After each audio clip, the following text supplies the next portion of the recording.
Hello and welcome to another episode of The Modern Nerd. I am Sir Slice, I'm merchandise. And I'm GJC. and we are, as always, massive nerds. So, today we are going to be catching up on X-Men 97. There are 3 episodes we're going to be going over. Episodes 3, 4, and 5. I had the titles up here to my right, but they are gone.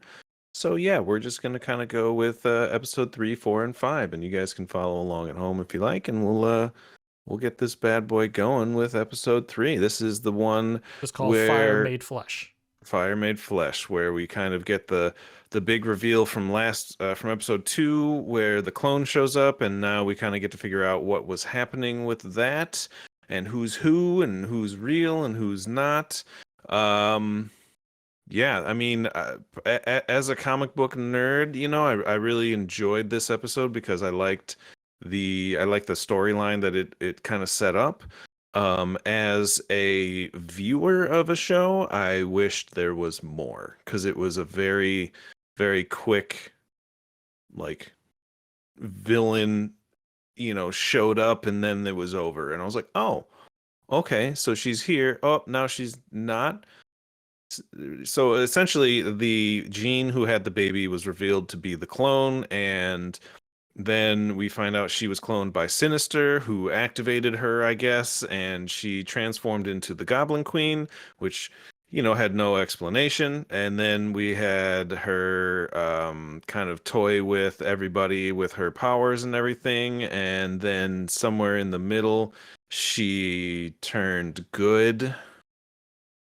Yep, kind of right near the end. So that's kind of what happened. And then she left and goes, "Call me Madeline Pryor." So that was pretty much the gist of it. There was more that happened, but again, this is like for me, I think it was like a 4 or 5 issue arc in the comics, and it was 22 minutes for the whole story to take place, and that's a little depressing for me.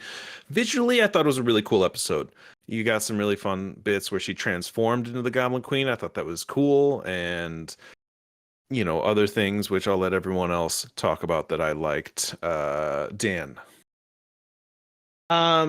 You know, it was her with, I don't know exactly how her powers worked with Sinister's and what his limits are, but clearly their shit together was fucking wild. Really crazy stuff to see play out in animation. Really well done animation as well.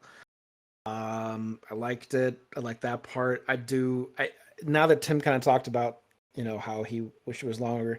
Yeah, it definitely felt like things were rushed.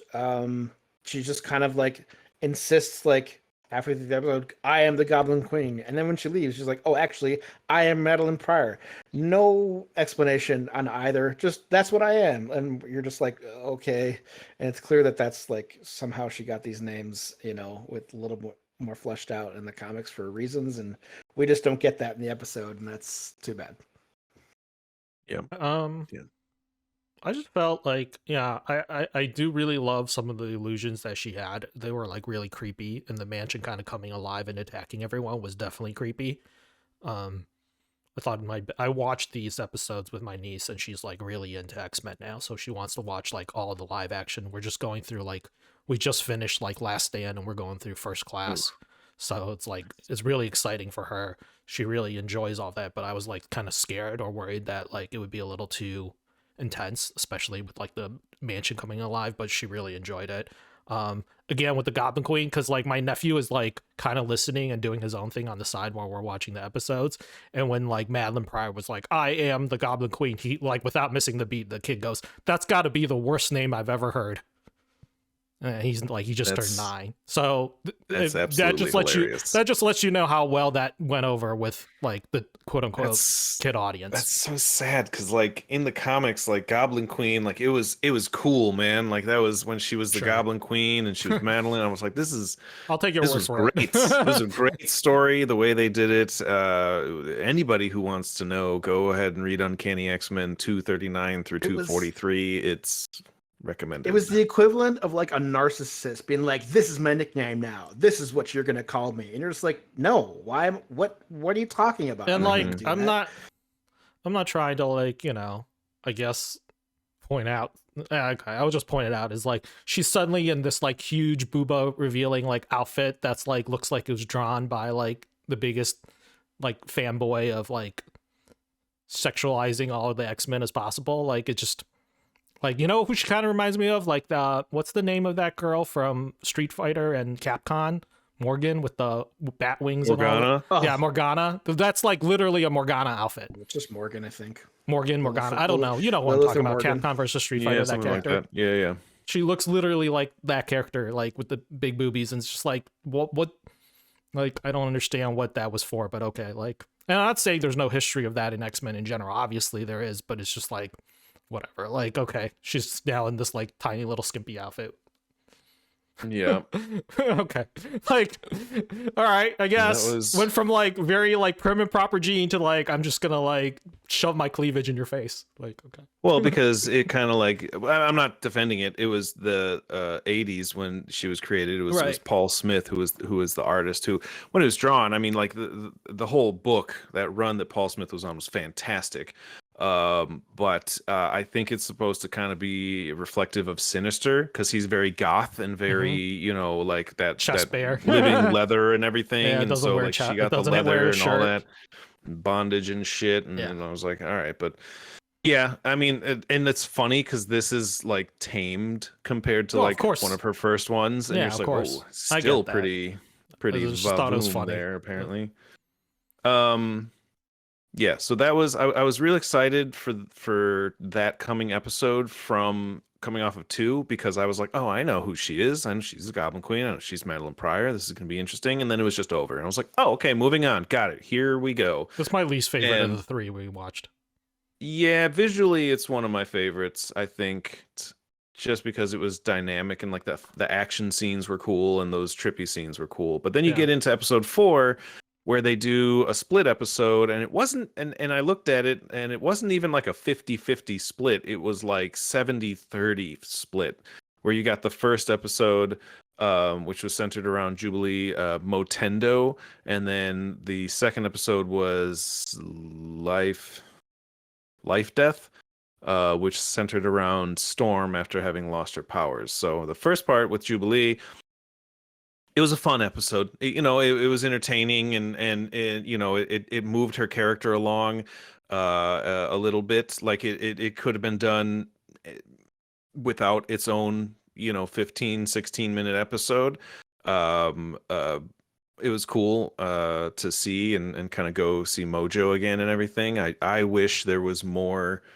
Sunspot was really my big thing. Is that his name? Yeah, because it's the 4th episode. Dude has only ever like morphed his arm, and I'm like, bro, just like, come on. The slow build is fine, but like he wasn't even in episode 3 at all. So it's like you're not slow building if he doesn't have any screen time. He's just I'm just like, what's one, so. I don't think he's living at the mansion. That's the thing. No, I think he is. No, I think he leaves and comes back and visits, to be honest. That's not the impression that I get, that he's living there. I feel like he's just visiting Jubilee. Because after he said goodbye the first time, he left. Like, he didn't stay. Left. So, but he's like, obviously lives, I assume he lives close by or in New York or something like that, and he's able to visit the mansion regularly or something. He lives in the tri-state area.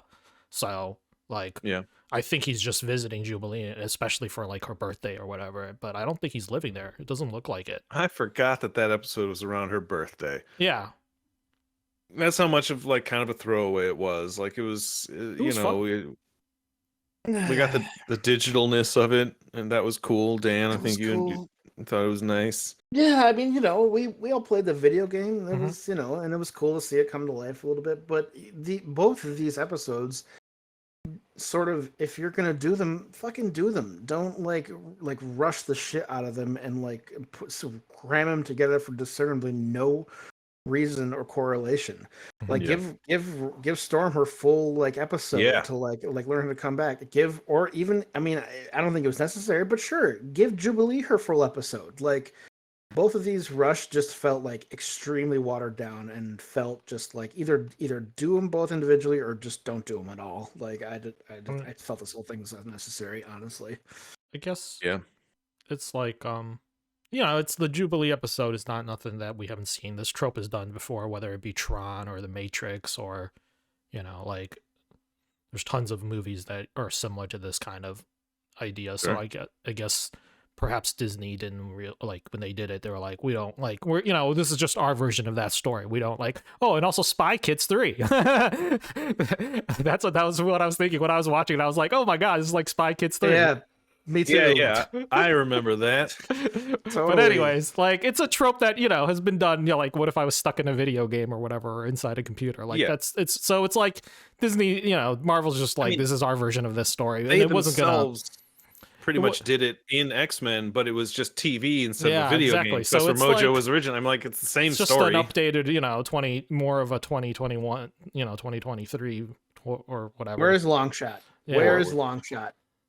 Just kidding. Right? 2024? Yeah, it's like an updated version of it, but it's like Fun fact, I thought seeing the tentacles coming out of that thing, and it was, what was it called? Motendo? I was like, should it be like Omega Red? Like I thought I saw the fucking mental tentacles. Yeah, that That's would have what I been thought cool. for a second, but I mean, still, whatever. Yeah. I mean, yeah, you're not wrong. For me, like the better part was the shorter part, and it didn't really it paid off a little with Storm, like her little story. I liked it. I was like, yeah. And then it was over and I was like, oh, what? Like, come on. Like this is what I want. Like if you're redoing this and you're trying to give me story and character growth, that is literally the definition of character growth, is her arc of what it should be, to like have something that she was known for, like an Omega level mutant and like in touch with the wind and nature, and then it's taken away. Like dive into that, like really sink your teeth into that, and you will have a praised episode, because you'll have this emotional arc, and like Forge is going to be shine, and Storm is going to give that chance to really chew the scenery and dive into her, because she's an interesting character. It's just, and then who's that fucking villain? I don't even know who that person was. I think there's a problem with it in the sense that like maybe Storm's like, I feel like the show realizes that like, or feels like for some reason every single episode has to have some sort of like action, and like Storm's story in itself and that just didn't really have, because like she doesn't have any immune powers, there wasn't really anything she was fighting, so it was like an actionless story episode, and they probably felt like, okay, then this would be a good place to splice in an episode with a little bit of action. But like she, like, I guess it would have felt too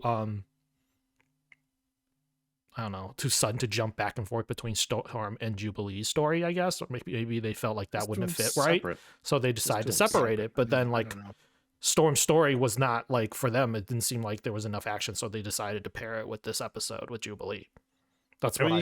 You could have just made it like a suspense episode, really super creepy, with like this. I forgot what they named that entity that's trying to like invade her mind and shit. I thought it was the Shadow King, but it doesn't appear to be the Shadow King. I was like, didn't they do that already in the original show? I don't know what's going on, and I can't remember the character's name even. But like, you could have just dived into that, and that would have drawn the episode in. It doesn't need to be action packed, but yeah. I just wish that it got more time, and hopefully we'll get a little bit more from it and Forge and see how everything goes. So that'll be interesting to see. Episode 5, like the reason I wanted to do this now, after watching it, Dan was like, do I need to watch the 5th one? I didn't know. And I was like, 100%, that one's going to be the meat and potatoes of this episode, because this is something that they really haven't. I mean, they kind of did this. Okay, I'm not going to do that because we'll get into that in a minute. But yeah, so this episode kind of starts with like them the UN accepting Genosha into the as a nation, and yes, simultaneously they're being interviewed at the school while Rogue, Gambit, and Magneto, the new love triangle, gets sent over to Genosha to kind of see that, and we get reintroduced to a lot of people's favorite Nightcrawler, who was in this, and it was cool. Worst had road some trip good ever, moments. dude. Like I've been Right. like, let me off right now. Like I did. Yeah. But fucking awkward. essentially, they want Magneto to be the head of Genosha, which I thought he already was. And so then um, he said he was going to take it, but they cut away, and then they had more Gambit and stuff happening, and it was when they came back, we found out that the stipulation was he wanted Rogue to be his queen or whatever. And Rogue was very much like, just because I do this doesn't mean we're getting back together, and blah blah blah. And then it finally cuts to the backstory of their relationship, and how Rogue's mom was like horrible and training her, and then said she found someone who could help her control her powers and learn more from it, and it turns out to be Magneto. And then as they're training and time goes on, they find out that like his magnetic field allows her to touch him.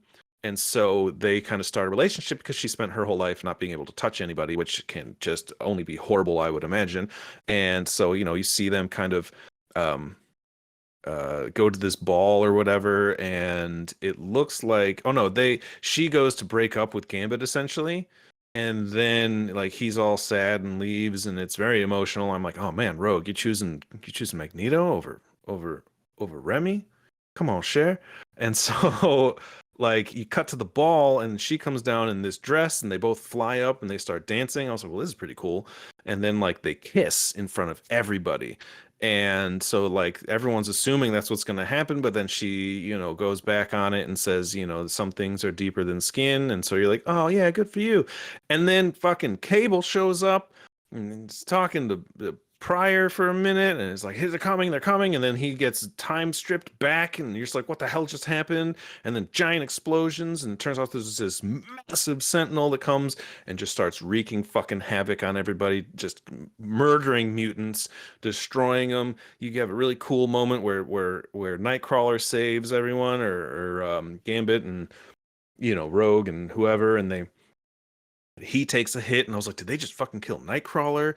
And then Magneto kind of starts going mental on these guys and using like a train as a whip, which was stupid cool.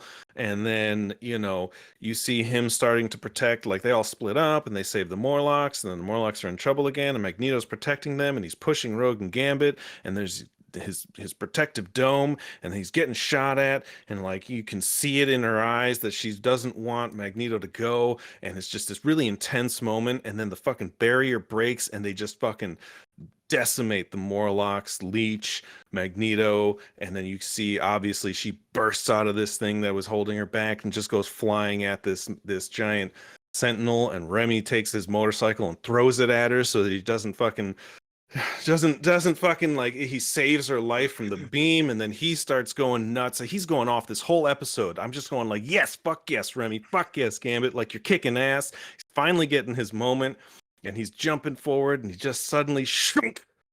He gets a fucking rebar pole of some kind, just straight to the gut, straight into like the lower, fucking right under the ribs. And you're just like, oh no. And he gives that, oh man, I'm so emotional. He gives that line that he's been giving for 30 fucking years, where he's like, the name's Gambit, and he lights everything up, and then he goes, remember it. And just everything explodes, and you're just like, I'm literally tearing up again. I was crying during the scene, just like no.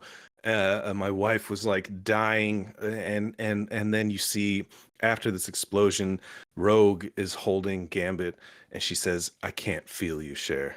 I can't feel you, sugar. And I was just like, oh my god, just literally crying. And I was like fucking wiping tears from my eyes. Just like, this is good writing. This is phenomenal storytelling. This episode was fantastic. The way they built on every little bit. They had tiny turns to make you think she was leaving him, and then she came back, and then they're fighting together, and it's cool. And then you think she's gonna sacrifice herself, but and I'm just edge of your seat the whole episode, and it was wonderful and just devastating, because he's like one of my absolute favorite X-Men of all time, and it just got really real really fast, and then the episode cuts out, and that is how we end episode 5. Thoughts, ladies and gentlemen. Nice recaps for Slice. Thank you for that. Woo. Where has this writing been this whole fucking season? Where I get that it's because of stakes, everything was a little more intense. But where has this fucking been this whole season? I'll be honest with you guys. I have been lukewarm at best on this show until this episode. And I'm not just talking about the end. The whole episode was really good. And I was, how you not... Look, I get it. Like, if you're Rogue, you want to be able to touch someone. Even though getting mad grooming vibes from Magneto, getting that backstory, not a fan of that, even like it even more. First of all, let's talk about douchebag Fabio's, like, Magneto's makeover. His costume sucks. When did he become, like, Mr. Smooth? Like, I hate this whole fucking thing. I hate the Rogue romance. I hate this whole fucking makeover bullshit he's got going on. I hate it. I like the Rogue Gambit dynamic. I like it, okay? And I didn't appreciate it until it was gone. I'll say that. In this, I hate it. I hated the whole fucking and then, like, not even getting his due, and then he fucking... Oh man, Gambit's awesome, dude. And he had the moment where he blows that whole Super Sentinel up is maybe my favorite moment of an X-Men moment on screen, movies, TV shows included, all encompassing. I just, I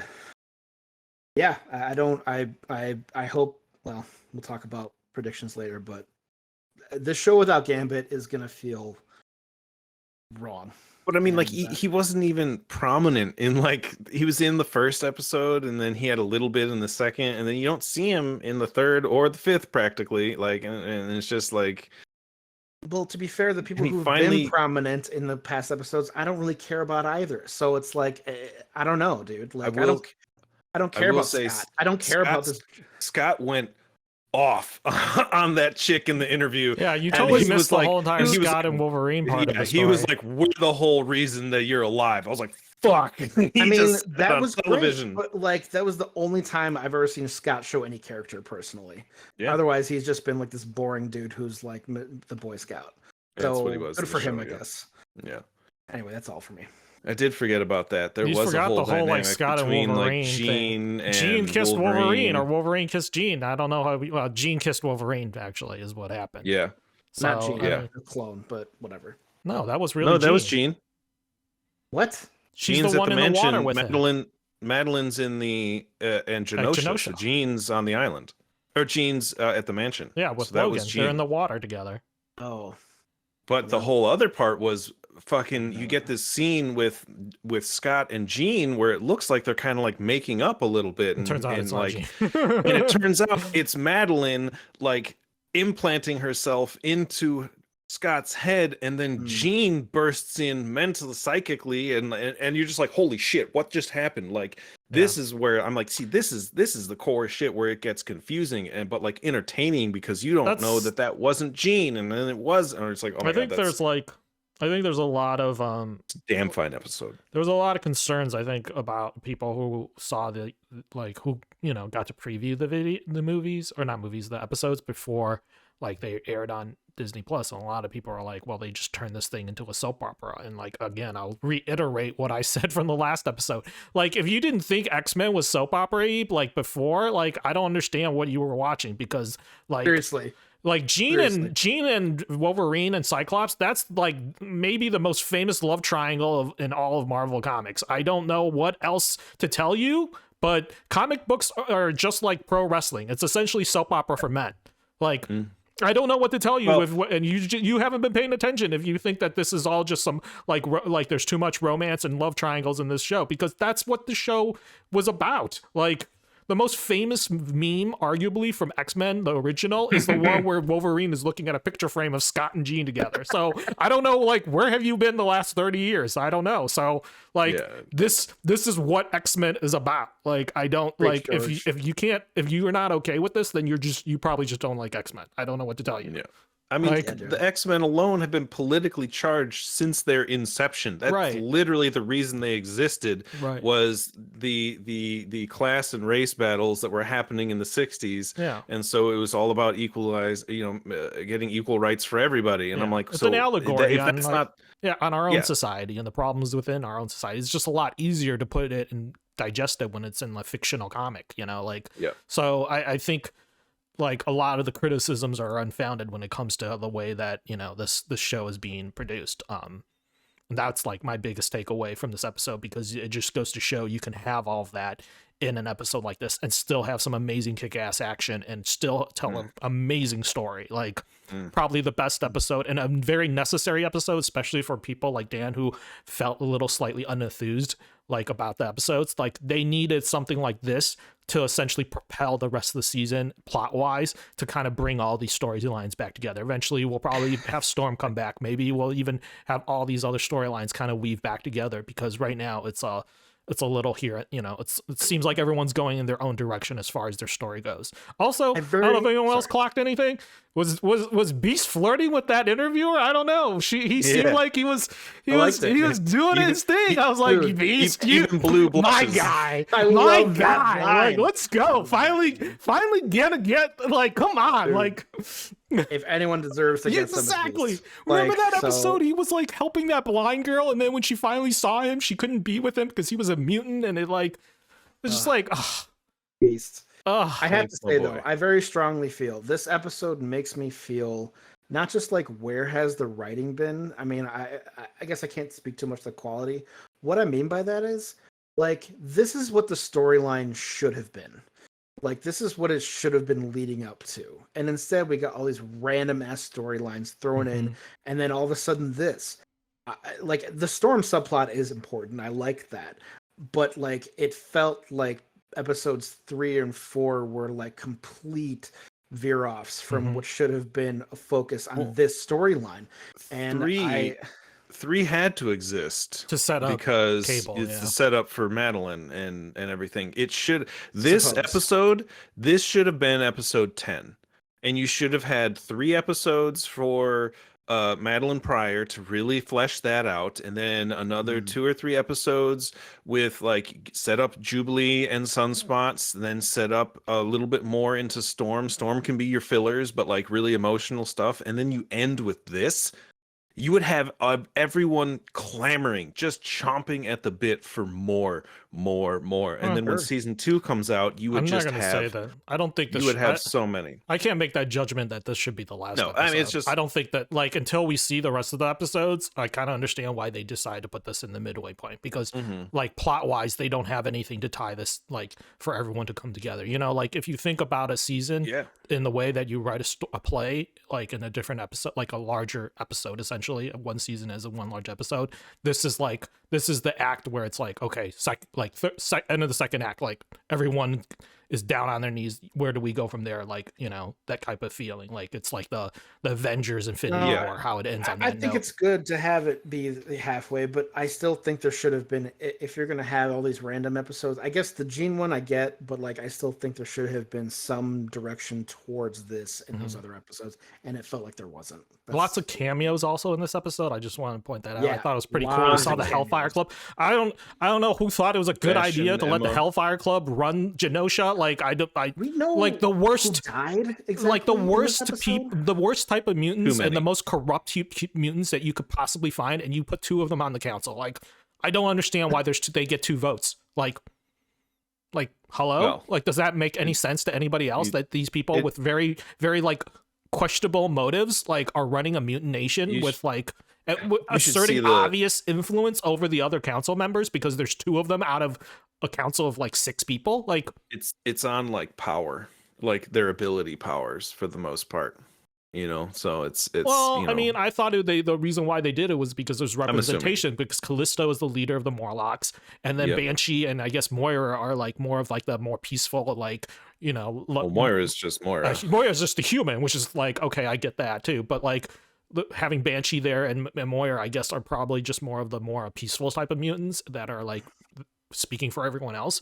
But like putting like Sebastian Shaw and like and M, like, I don't know. Like, I don't know if that's like, it just seems like I don't know if I should trust them to be on like you in leadership positions. You know what I'm saying? I just seems, I don't know, like, okay, I guess like everyone's okay with these people who've done terrible fucking things now. Like, it's going back to what like Dan said, like, why this, like, suddenly Gambit's like, why is Magneto suddenly mutant MVP? Like, why are we suddenly okay with these really bad mutants running the country? Like, I mean, how reflective of that of our current situation it yeah, was exactly. a few years Of ago. like this kind of makeup, yeah, of like this what the fuck whitewashing, suddenly, not to you like know, be you know you know what I mean? too Like political. Yeah, it's a art whitewashing of these reflects people's life, man. crimes. Like, Art and I'm not reflects saying life. people can't change, and it seems like Magneto really does want to change, and Charles dying really did seem to like instill something in him. But like Dan's right. You can't like just forget about like the terrible things that these people have fucking done. Like, it's just, That's what makes it interesting. yeah. Otherwise, it's exactly. just Charles spewing Charles bullshit again and true. again and again. I'm going to go on the record, and I'm not the only person who says this. Charles is a dick. Charles is an absolute asshole. When the way he treats all of his mutants, like he says he's going for a higher good, but he is more manipulative than Magneto because he's got a smile on his face when he does it, and he thinks he's your friend, and he fucks with your head. Charles is a Yeah. dick. There's a lot of and hubris and that's ego in Charles's character, and you super really true. get to see that. Like, you don't really, I mean, I know hypocrite. it's not exactly related, but you don't really get to see like Charles' problems with like of how it goes, like at least in previous storylines, until like X-Men 3, for example, when like they finally realized that like Charles was fucking with Jean's head and keeping Yeah. Phoenix locked, you know, and then you see Not- how not selfish the of only a time he's character. done that. Yeah, like I know it's not the same story, but you can see that this character has somewhat egotistical and hubris, selfish means, like, and motives to, as well, where it's like, Yeah. is helping all mutants, like, and they even point that out in like X-Men eventually, like with what's it called, James McAvoy, Professor X, is like, you know, one of the famous lines in that is Mystique's like, it seems like these people are always your students in your team, and the X-Men are the ones putting their like lives on the line, and while you're doing like, you know, photos with the president and getting handshakes and being like in the limelight and being famous, and you're just drinking up all this adulation, and you never risk your life to do anything for anybody else on this team, you know? And it's kind of true. Yep. Like, I'm not saying like like his comes to a contributions are head- not tangible in that sense. Do you know what I'm saying? Of like saving people's lives. It comes to a head in some of the earlier seasons as well of the show, and it comes to a head in the comics like every 6 years. He's something. Plus, he's died like 10 times and all this shit. So, you know, who knows what the fuck's gonna happen? But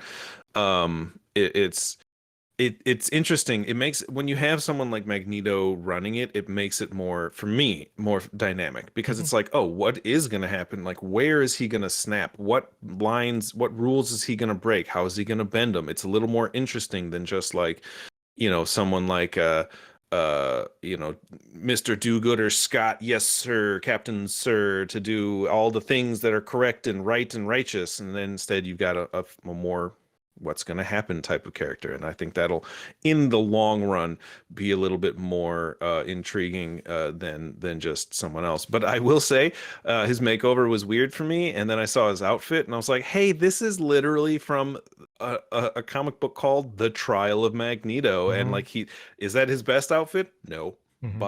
Big time no. Did it last very long? Also no. So hopefully he gets a revamp in this as well, because it's a weird giant M and everything like that. But I think they're going to kind of lean into that with and the scarf and like that past the elbow gloves. I don't know what is happening, dude. Yeah, it was a very diva phase for him, so we'll see how it goes. They even showed his Savage Land outfit too. It's a little bit different in Rogue's Savage Land outfit, which is like, okay, Rogue, you went to the Savage Land, you never mentioned a single thing about it when Professor X and Magneto were lost there. Like, I remember just that. like, okay, that's the whole thing. All right, predictions. Anyone got them? I don't have a good one. I'll go last. Cable, I guess, is an interesting idea. Yeah, they really set that up in the middle there, and I think as much, look, time travel is a fickle thing. It can be great, or it can be a crutch, or it can just ruin a perfectly good show. So they've done this before. The X-Men have done it a lot, and my prediction realistically is that Cable's gonna cable it up in the future with Bishop or something like that, and come back and then undo some shit. So we're gonna get all these mutants that died. We're gonna eradicate this episode. Essentially, it's not gonna have happened some way. Maybe. I honestly don't know where they're going with this. My memory on some X-Men stuff is really spotty. So this should be interesting to kind of see where it goes with that one. That's my prediction. So I have an interesting prediction, but I don't know if it was just like an offhanded reference or if it was an actual thing that may happen. I don't know if you guys caught it. There's a scene where the Watcher shows up. I did There's an see that. outline Yeah. of him in the sky, actually. So Mhm. I think that kind of like is a nod to like time travel and alternate realities. I think they're like tying it together. I don't to know. make it I don't know canon. if What If will be part of like X-Men in the future or how they'll handle it, because the draw style is a little bit different. Animation style is a little bit different than what we're seeing on X-Men '97, obviously. So, Did you but it catch is the scene, technically Dan? the same I studio. didn't. So there was like a quick little like outline of the Let's see Watcher in the Genosha sky before the party and before Yeah, they're the like Sentinel panning. attack. They're panning So down. and I wasn't sure that's what I saw until like later on online. I saw people point that out, and I was like, okay, I thought I saw him. It's very quick. Like we're talking less than a fraction of a second that he shows up in that Yeah. picture. But it is definitely him. So whether that I think was just like a quick little nod to like, okay, alternate timelines, alternate realities. Like be on a lookout, and then Cable shows up, and that's when you're like, okay, all right, all right, like take everything you see with a grain of salt. I you know what I would love? I would love for us to pick up the next episode with Cable being pulled back to his present time and showing what's happened in his future and what's happening with his reality now, and maybe Forge is there kind of to fill in backstory as well of the missing gap between what's going on with him and Storm also, and like all that tying up. It would be great to see Storm there too, like an old Storm with Forge and Wolverine, because they had in the original Days of Future Past, it was Storm and Wolverine that had like the relationship in the future and stuff. So I don't know. Which was Dan? a scene they cut out in the X-Men films, right? Yeah, I don't want to talk about those films. Although that one is not bad. Days of Future Past isn't bad. That's actually one of my for favorites, what it is. honestly. Yeah, for what it is. I enjoyed that movie quite a bit, It's actually. definitely one of the better ones for sure. Yeah. What I want to know if Smirch changed his mind on his prediction. Yeah, here's my little random prediction. Obviously, I hope Gambit comes back, and if he does, that Forge makes a device so that they can be together. Mhm. Random. Yeah.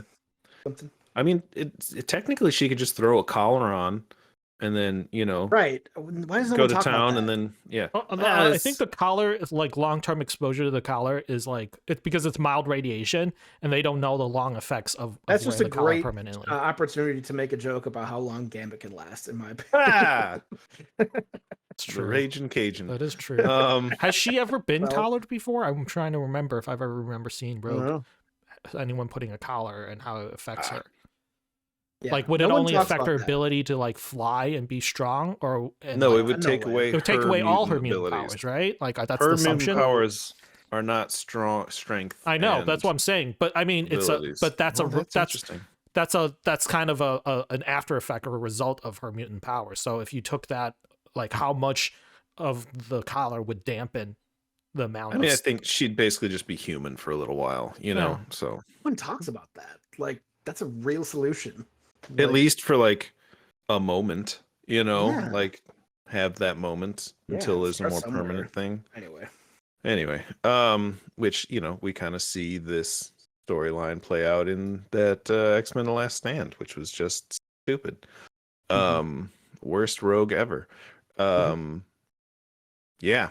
So I mean, look, this is my favorite part about this is they've already pretty much not finished it, but like season 2 is almost done already. So this is not our mini series. It's not 10 episodes and it's over, so they can leave some threads lying around, and they can tug on them in the next 10 episodes. And then there is a third season coming. Like, this wasn't just like, here's a little nostalgia for 10 episodes. It's, we're doing this. We're fucking doing it. And so that's I'm excited about. So there's a lot of room because we know Sinister's around and he's going to be a big bad, because that's going to be interesting. You know, we're getting something going on. Something's happening with wherever this Sentinel came from, whatever happened here, something's going to come from it. We know Cable's in the future doing some shit, so we know that's going to come into play yet again. So, you know, this is, look, yes, this was a big turning point. I know I said it would be great as a finale, but this is like, it is the turning point for this season, where you're going to get the next 5 episodes hopefully as like good solid story. You know, I wish they did a little better doing some of the character building in the first 4, but you know, this was a nice middle point for the show, and I think it's going to be hopefully a really nice ride from here on out. I got nothing else for this one. So, what? Gambit, MVP. Oh, MVP, hands down. He's truly the mutant MVP of this episode. Yeah, he's always. If you didn't really appreciate him before, you do now. Yeah, yeah. I mean, look, I've got. Can we see it? So yeah, right. Oh no. Yeah, that's his. Oh, for fuck's sake, what's happening here? Anyway, I have his first appearance up on my shelf next to one of his statues. So he's one of my absolute favorite characters, and I will be sad if we don't see him again, but I don't think that's going to happen. So, as always, if you've had a good time, we have been the Modern Nerd, and thank you for watching.